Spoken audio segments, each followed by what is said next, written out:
Hey. Hi, my name's Chris Nunn. I'm the chair of the Australian Passive House Association in Australia, and I'm also the owner of this brand new passive house building that is being built using a prefabricated wall and roof system from Carbon Light down in Victoria, designed by Architects Envirotecture and being built by Superior Construction's Jamie Graziano. But I'm here today with Jesse Clarke, who is representing ProClima, who supply all the wraps, which is one of the magic ingredients in a passive house. So, Jesse, really, I guess for those people who don't know about airtight membranes and why is this such an important feature of a passive house? Yeah, okay, so I basically the technical manager for ProClima, and the membranes are probably one of the many technical things in Passive House, and they provide the airtightness, but also the moisture management. And as you move to high performing houses, particularly highly insulated houses like Passive House, then it becomes critical to manage that moisture more so than in a completely uninsulated house. Because you get any moisture trapped, you end up with long-term problems and big damage. So essentially, that's what we do as ProClima, the membranes Yep. for airtightness and moisture management. Okay, and why is airtightness a good thing? So airtightness has been driven around the world for a couple of reasons. Most commonly, people think, oh, airtightness, energy efficiency, which is absolutely true. But also airtightness is the key ingredient to good moisture management when we're talking about water vapor and making sure that water vapor doesn't condense into the construction and cause long-term damage. So to be able to lock down the air movement, you're also locking down all the water vapor in that building, and you can deal with that through things like your MVHR system. Yeah, okay. And what are some of the features of this ProClima Intello wrap that we're looking at standing in front of Yeah, here? so Intello is it's been around for many decades, but it was developed quite a few decades ago in the context of moisture management and air tightness. And there has been, I guess, an evolution over the years of where we started at with the Intello wrap and how it operates in terms of its moisture management, but the main function of being the air tightness. If we spin around a bit, we can see when doing airtight membranes, we need to make sure they're well sealed. And that sealing is critical to get your airtight result. Obviously, the magic number of 0.6 air changes for Passive House, but also it means that you're not going to get uncontrolled air movement and water vapor being carried into your construction and then accumulating on colder surfaces towards the outside of the building.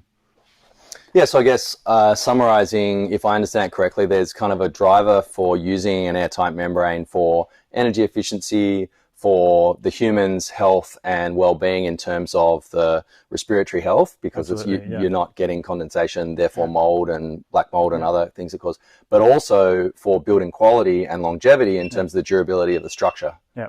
Yeah, absolutely. So it's all about healthy building, energy efficiency, and durability.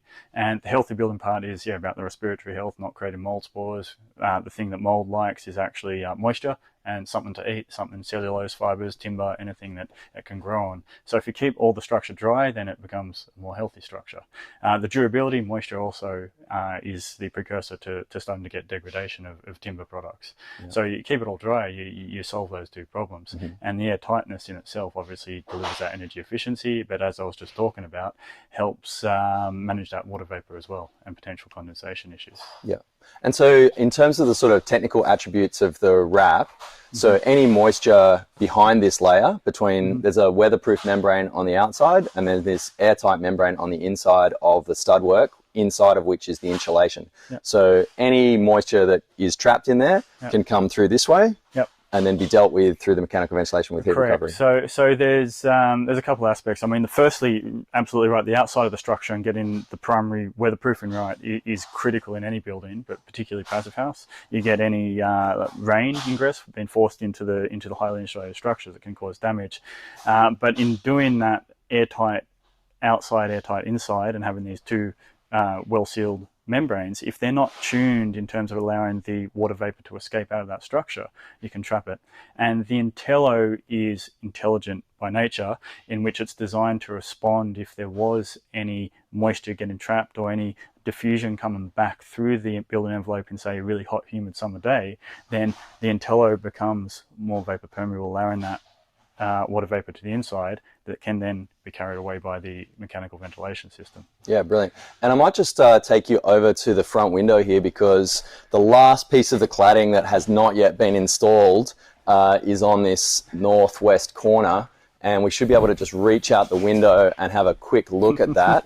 What you can see is, if you can just look out here, there's a blue piece of what looks like fabric that is on a fin. It's a shading fin on the side of the house there. So Jesse, if I just stand here and you can kind of stand in front looking at that and have a little bit of talk. So this is the weatherproof membrane, the blue one on the outside. So tell us a little bit about that. So this is the Solartex Extensana membrane. It is the weather resistive barrier that sits behind the cladding system. So it's essentially a second line of defense. The cladding itself deflects majority of the rain. Should there be any leaks in the cladding system, or wind forcing leaks through that cladding system, then this is your second line of defence that is well sealed as it possibly can be. And obviously you've got to get the drainage and the flash-ins and all the deflection right. But that's essentially what it does. So it's all about the weatherproofing, and that's your first thing that you have to focus on in any building, but particularly passive house, is getting it weather tight. If it's not weather tight, don't think about doing a passive house, that's for sure.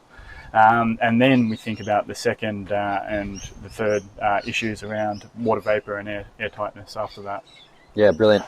I mean, this house kind of sat as a prefabricated wall and roof structure without the cladding on for a couple of months, and there was lots of heavy rain during that period. And it was absolutely amazing, because even before they taped the joins in the weatherproof membrane, it was weather tight, which was pretty cool. There was no rain ingress, even though it didn't have a roof system, it didn't have tiles, or it's going to have a corrugated iron roof, but it wasn't on yet, and the cladding wasn't on yet, and it was weather tight. And I guess that's the big advantage of a weatherproof membrane like this, is that you get this excellent weatherproof layer that is, like, as you say, a second line of defense to the cladding, the roof or the wall system, and just make sure that you get no water ingress into the fabric. Absolutely, and that can be a big benefit to the project as well. If it's not a prefab project, even if it was a stick build and it was done in a different manner, if you can enclose that early, then you can start the inside. And some people do it that way. It's not 100% foolproof, but it can speed up that construction process. That you basically save a lot of money and time in the construction. Yeah, brilliant. All right. Well, look, Jesse, thanks so much for talking to us today. It's really nice to have a look at the ProClima products, the airtight membrane on the inside and the weatherproof membrane on the outside.